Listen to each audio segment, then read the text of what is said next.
Federal judge sentencing Santos to 87 months in prison after the Long Island Republican accepted a plea deal to aggravated identity theft and wire fraud charges. Santos expelled from Congress in disgrace after serving nearly a year of his term back in 2023.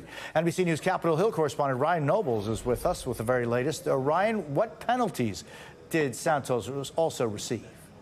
Well, essentially, Jose, I should say, I'm sorry, George Santos is facing the maximum penalty that prosecutors were seeking as a result of this plea agreement. He was hoping by pleading guilty to a long list of these crimes that he would be given a degree of leniency by the judge. He was hoping for as little as 2 years in prison, but the judge thought differently and sided with prosecutors and has given him 87 months in prison, which is equivalent to more than 7 years in prison. He's also being forced to pay back more than $300,000 in restitution, almost $380,000 in restitution, and also forfeit more than $200,000.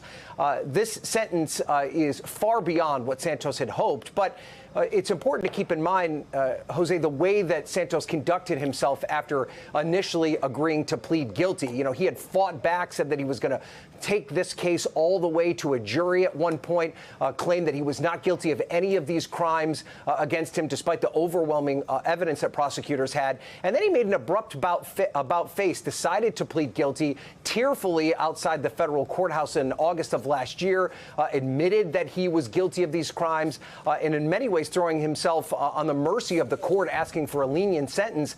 But in the days after that, he used a number of different social media platforms to try and argue that perhaps he wasn't as guilty as federal prosecutors claim, that he was the victim of a witch hunt because of his conservative politics. He used the platform Cameo to raise hundreds of thousands of dollars, bragging that he was making more money on Cameo than he ever would have made as a member of Congress. And there was no doubt that the judge took this into consideration, that a part of the reason that they were looking for a more lenient sentence was because that he admitted that he had done something wrong and that he was trying to change his ways, and that he felt guilty and felt remorse for the victims that were impacted by his crimes. Clearly, the judge felt that explanation of his remorse and his admitting of his guilt was not authentic, and they have sided with the prosecutors completely with this 87-month jail term.